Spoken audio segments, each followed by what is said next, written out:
I'm not going to be unabashed about it. For especially if you're in the government service, if you're not a scholar, it's a tough fight up there, and we all know that. We guys who have served national service, we know that. There are some organizations that are quasi-government, if with a lot of ex-army type guys in there, okay? If you're not part of the officers in the army, sometimes you're just in the out. Yeah. And I think... And that's the ceiling right there. Yeah, and I got this friend... as well. It's not just about the public sector. In the private sector, there was this friend of ours. She said that I'm not in the PayPal mafia, so I cannot get in. I said, what do you mean by that? All the leadership team, senior leadership team, they're all from PayPal, Facebook, all alumni. So they have this little, but she was not from there. She's from another smaller group. In fact, she's saying that even her friends from Oracle type companies, they're not really in the fancy. They can't get into the inner circle. So there's a bit of a glass ceiling. Good morning, everyone. Welcome to another fun episode of Career Success with Adrian and Yan. This is like episode 486. I don't know, I've lost track already. 3002. Probably. Yeah. But, it's always fun to have Friday morning with you. And if you're listening to us on Spotify, thanks a lot. You guys are growing and making it a lot more fun for us. Drop us an email if you're listening to us on Spotify, adrian@careeragility.org. Send it to me. Don't send it to Yan because Yan is too busy for all the kind of love. I don't... I need love. I need affirmation. Send it to me. I leave it in my inbox. But anyway, we are Career Agility International. My name is Adrian and I'm the CEO and founder. And Yan's our executive director. And every Friday, we try our best to make interesting conversations and share ideas with you on how you can make your career even more successful and sustainable. I think more like smooth because, life is bumpy. We don't need a career to make it even bumpier. Let's just figure out little ways that we can navigate and make things a little bit smoother. True. Yeah. True. Yeah. And the big challenge that I have is whenever I speak to a lot of clients, especially those in their mid-career, and mid-career being from 35 to 40 to 45, even to 50, especially those in the 40 age group, they are getting increasingly frustrated. And because they are being pulled left, right, and center in 5 different directions. Yeah. I mean, it's not just the career. The career itself will probably pull them in like 100 different directions. Yeah. And there's the home, the kids, and the financials, and the family, everything, and the investments, and so it is where quite to tough. go for vacation. But at the office work level, yes, I find the mid-executives, especially those a bit more to the senior side, unfortunately 40 and above is considered senior. There's a pattern of the issues, right? Yeah, correct. We're seeing trends. So today I wanted to share with you 5 of the frustrations that mid-career executives face. Yeah. And the number one concern right now a lot of our clients are facing is being replaced. Yep. Replaced by? Cheaper, better, outsourced, better looking, cheaper, smarter, and younger, and inhumans, and AI. Yeah. So there's a huge replacement going on in terms of upgrading the bench strength, and companies are focusing more on developing the younger talent so that they don't leave. Yeah. AI is coming in, and there's constant pressure to talk about how do I manage this increasing competition. I think if they think that way, it's healthy because they're starting to look at how they can maneuver or be a bit more strategic in the way they look at things. But what I've noticed is the people who complain and they complain and they want their old job back the way it used to be back in the day. And why are there no roles that pay me this much and doing the same thing? But status quo doesn't last forever. So I think it's healthy if you're already thinking, okay, this is coming, what can I do? Or this is coming, should I move into something else? And recently I was talking to one of our clients and I said to him, because he didn't want the promotion, which is, by the way, okay not to take the promotion. I say if you don't take the promotion, you're going to get replaced because with every year that passes, you get older and more expensive. And if you're going to stay in the same little square box, you're going to get replaced. So take the promotion because then your runway gets bigger and longer and there's more room for growth. And you can continue to command a premium. Yeah. So yes, I think if you're thinking like I wish things were status quo, that's when nothing is ever status quo. And I don't really think that this is a new problem that mid-career executives are facing. It's a constant, like, from way back when. Way back when. Think about the typewriter repairman, or I was just watching a video about a person who builds barrels. A cooper. Oh, cooper. You know, if you think about it, right? The barrel making is a skill back in the day, and that was a huge industry because everyone had. Yeah, oil and gas, everything was just oils were sold in barrels. I was just thinking more like Guinness. I'm thinking more like beer and wine and all of that. And there was a boom, and there was a need for people who built barrels. Question: What were you watching? I can't remember. But it was very interesting. I love these sort of documentaries because they tickle my brain and it's because not boring. I'm watching now this show on Netflix called House of Guinness. Yes. What's his name? Cillian Murphy. Yes. No. Not Cillian Murphy. Something not James Norton. James Norton. Yes. James Norton. Yes. It's quite fun. It's about the riots. Guinness. Yes, it's about Guinness. It's about Guinness. Yeah. So I mean, we're talking about the fact that jobs are never static, and that there are transitions throughout all the different industrial cycles as well. I mean, we don't really need a typewriter repairman anymore. But there's been a resurgence of unique artisan craftsmanship from China. You know how they make enamels and how they fire the porcelain and all that. Yeah, that's correct. But interesting. you can't do that in Singapore. But and the point is, much. I agree with you. If you're that, it's not okay. There's this joke I hear. Yeah. What do you call a phobia? What's the name of the phobia for fear of venomous snakes? I don't know. It's called common sense. Okay, so wait. I have no idea. Oh, right. I see. It's called common sense. Walk away. Yeah. So basically that. So if, wait, it's not a name for the phobia. I know. What's the name? Okay, basically, it's dad jokes cannot CMI. But the point is that some things are not about labels or what. It's just common sense. So and it's just that if you have a fear of being replaced, it's not that you're paranoid. It's common sense. You will be replaced if you're not updated. If you don't move on the value chain. If you're, if like what you said, if you're a typewriter repairman, it's like move on with the times. I still remember when I was a kid, the TV would be spoiled, and we would get the TV repairman over with his soldering kit, and he would come over. So really, just throw the whole thing I remember over. having to fiddle with the antenna. And moving it a certain direction. This was back in my grandparents' house. And it would be all fuzzy, and then you move it, and then my grandfather would go like, stay there. Don't move. Yes, stay there for this. So I think if the fear of being replaced by a younger, faster, smarter model, it's always going to be there. So someone's always going to be younger, cheaper. Yeah, correct. Smarter, better. But one of the things I do see increasingly happening to mid-career executives is the constant pressure to perform. Yes. I mean, that's a given. I think in any corporate setting, you've got to constantly justify your value. And the worst thing is the sales numbers or the KPIs are coming from headquarters, which is just pulling the numbers out of their ass. You'd think.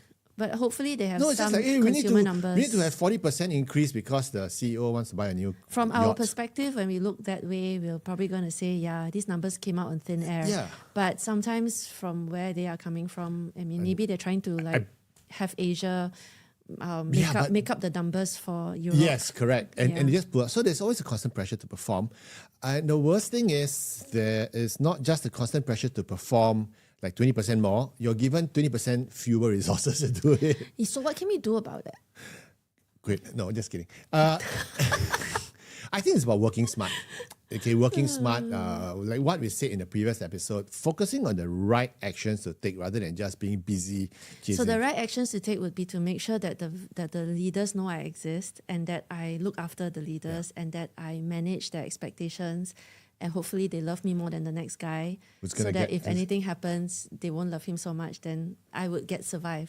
I would survive. That's one strategy. It is strategic. Yeah. And the other strategy I would actually do is I would highlight my plan of actions and to the leadership. Yes. To say, I'm going to do this, I'm going to do that, I'm going to do that, this is what I'm going to do. So you don't want to be seen like, this is rubbish, I'm not going to do it. I'm not going to do anything about it. Yeah. You want to be seen doing something about it. And so even if the numbers don't appear, not due to your own fault, you can at least say, hey, look, we tried this, you had buy-in, we did this. Yeah.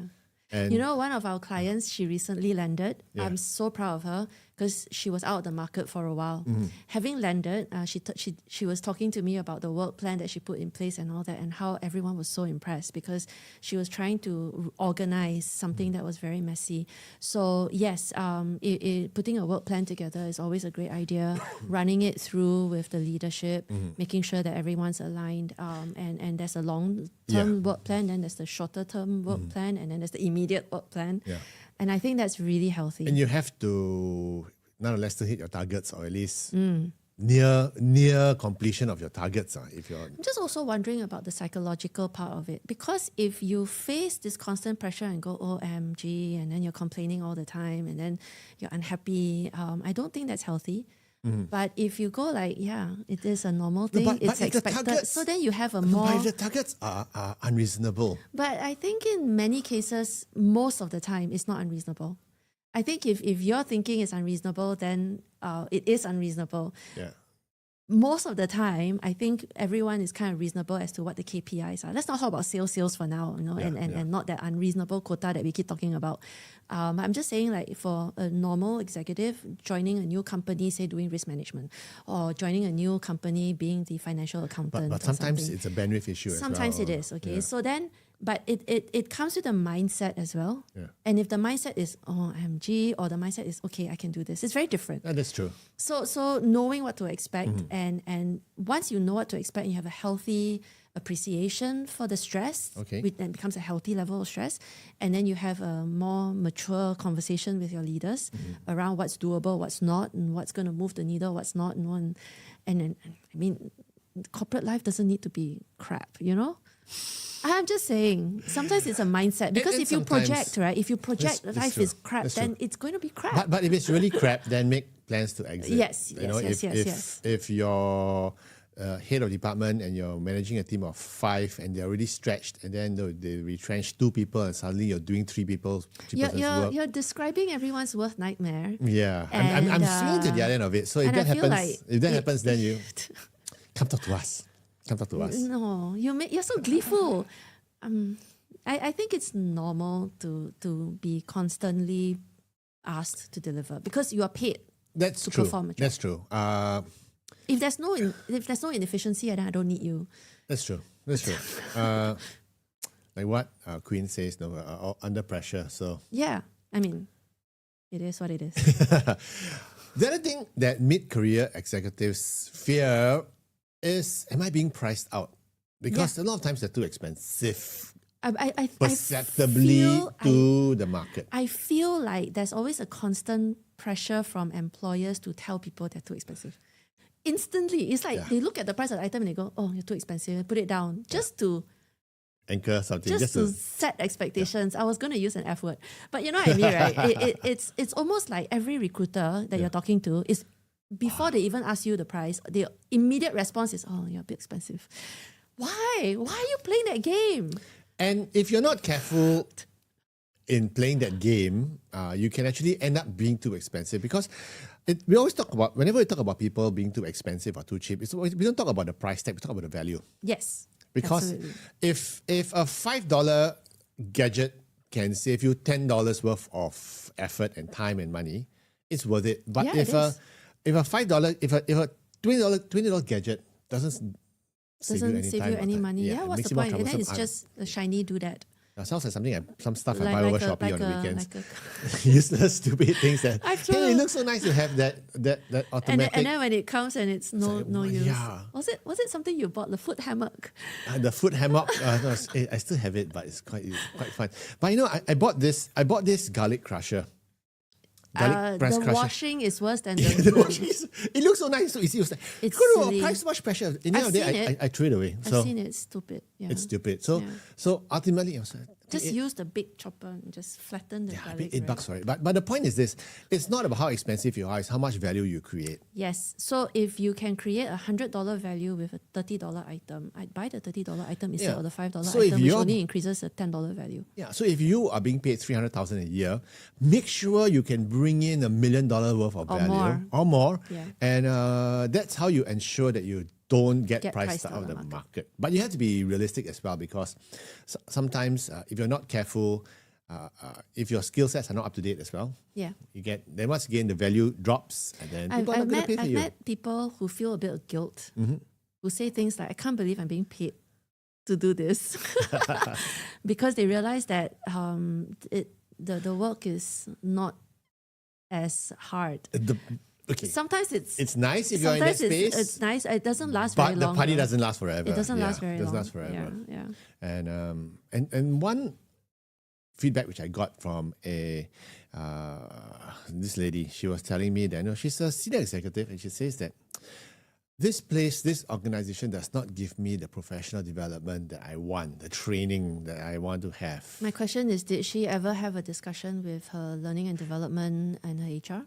I don't know. There you go. But she was sitting there and complaining that there are no training programs, there's no growth and everything. And my question to her was, but do you need to have growth programs, training programs sponsored by the company? And if you want your own, just go and get it on your own, because even if you wanted to, and she said something like, I want to try something with AI, but no, the company has got some programs on it, but they don't have the ones I want.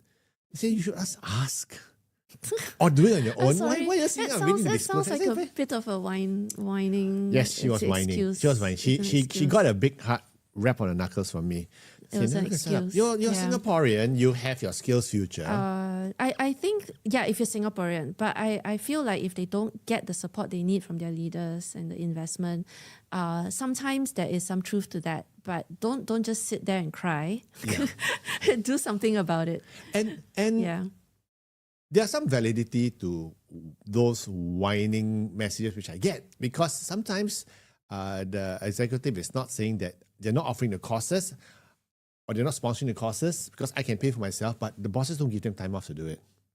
Oh, I don't know. That's that's another thing, because if I have 14 days of leave, I cannot take a 7-day off to do it. So some of the people I'm speaking to in the ministry, I heard they're considering to give to arrange. I think there is subsidies, but to encourage companies to subsidies give training. Aside, there's only so much money. It's only $6 an hour for the payroll replacement. So I don't know. There's just so much money you can throw at a problem. Yeah. Because it may it's not the money, maybe it's the resources. Yeah, I can't spare this guy being off for 1 month. Yeah, to take the critical nature of the work that needs to be done. But I'll tell a quick story. Yeah. Many moons ago, I decided I wanted to get a coaching certification while headhunting, which I did. So I sponsored myself. Yeah. And then when I finished it, I asked my leader if he could subsidize it or pay me back. Okay. And we negotiated it. Yeah. Oh, okay. And I got a bit more money. Oh, that's good. After I've already paid for it. Oh, that's what I good. mean? So get it first and then turn around and say, hey, I got this. I think it's going to help. What do you think? And then have a conversation with your leader to see if there's anything they can do to kind of defray the cost. Why not? So my stingy poker ex-boss asked I can imagine he'll probably say no. Yeah. British stingy poker. Anyway, but the point is, I think you are in charge of your own professional development, and if you have to take time off to upskill and train, I think you should do it. I think a lot of courses these days don't require you to be physically away for 7 months. Some do, but maybe even 3 or 4 days. Sometimes they can't afford it. Okay, that's a tough one. So it's in your own hands. Go figure it out. Quit whining. Quit whining. Stop complaining about things that you can't control and start taking control. Yeah. And the final frustration that we get a lot of complaints about is that glass ceiling. And this happens for our Singaporean Asian clients. They say that this company, the senior leadership are not Asians. Yeah. Or even there are some very rigid hierarchies. Yeah. And if you're not part of the fast track group, you get passed over for promotion multiple times. Yeah. Which has happened to a few of our clients. Yeah, and I'm going to be unabashed. You're not in the right lane. And I'm not going to be unabashed about it. Yeah.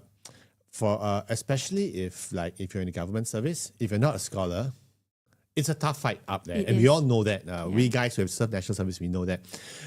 There are some organizations that are quasi-government, if with a lot of ex-army type guys in there, okay?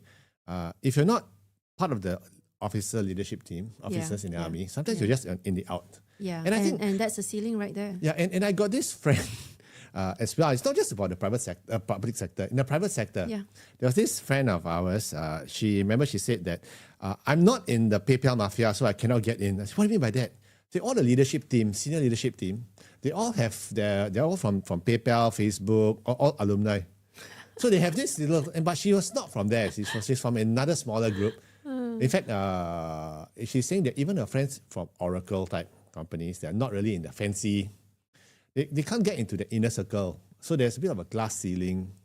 I don't know. That's a perception. Or that's a playground clique, which is very normal when it comes to team dynamics. So that happens, right? I mean, it just happens. But so, again, don't complain. Yeah, what are you going to do about it, Go right? find your own clique. Yeah. And maybe you can outlast the current clique because it happens as well. Yeah. So if you are facing a glass ceiling, maybe it's time to move to another place without a glass ceiling. I think I'll be more strategic in your pivoting. Yeah. In fact, sometimes I'm not so worried about glass ceiling. I'm more worried about the fall off the cliff. Yes. They work until the point when there's no more need for them. Yeah. And a complete obsolescence. Yeah. That's scary. So we have this client of ours who is in transformation, HR transformation. She's always there to help organizations get from A to B, be it a new ERP software or whatever it is, for 3 years. That's at become best. her brand. Yes, correct. But she knows end of 3 years there's no more longevity because when she hands over, completed. I mean, that's the nature of the role. She works herself out of a job. Correct. And then there's a cliff. Then she's going to find Her next her next transformation. Yeah. Sounds like okay. one of those It's cowboy normal. movies where you go from town to town, kill the bad guys, and then you got to move to the next I mean, town. that becomes your brand. Some people have a startup brand. Some people have an entrepreneurial brand. I think that's okay. So you need to figure out you need to the longevity embrace that this is the nature of the beast, and this is what I'm going to do about it. Yes. So you're in constant job search mode to find that next project. Okay. If you don't mind it, Yeah lah. You don't mind it, Don't complain. So some people just do it. Yeah. So these are the 5 frustrations that we do get, and if you're feeling any of them, come reach out to us, Adrian at careeragility.org, and drop us an email. I'm happy to have that quick discussion with you to see whether or not anything we can help you with, and if the message that we share resonates, if you share it with your friends, subscribe. No, I can't stand it when YouTubers go. Ask to subscribe. YouTubers go, it's okay. Smash that like button right now and subscribe. Look, we're just putting out content to help. If it helps, great. And to entertain you on a boring weekend as you are grinding on the treadmill. We appreciate our loyal listeners. You know who you are. And that's great too. Yes. But no, we're not doing this for fame. So it's okay. Yeah, we're doing so fun. So hope you enjoy. In the meantime, keep calm. carry on.